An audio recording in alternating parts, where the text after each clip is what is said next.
celebration. May taga-Amerika po bang tumayo dito? Woo! Thank you very much. Mga kababayan, grabe, first time ko magsalita sa ganito maraming crowd.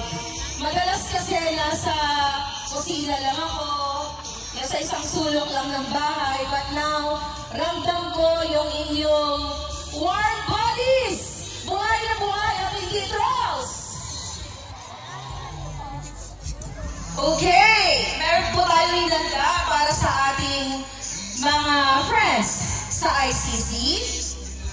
Alright, so I want to address the first part of my speech directly to the ICC because I know they are watching.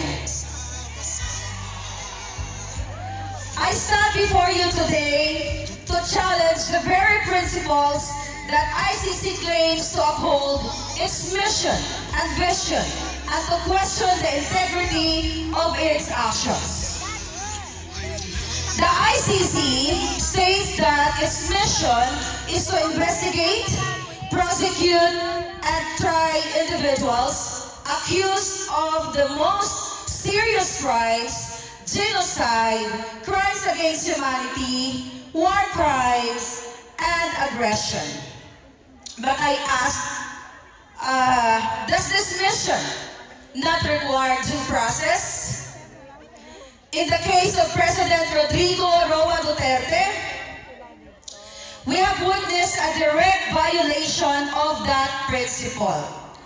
The legal extraction of any individual, especially a head of state,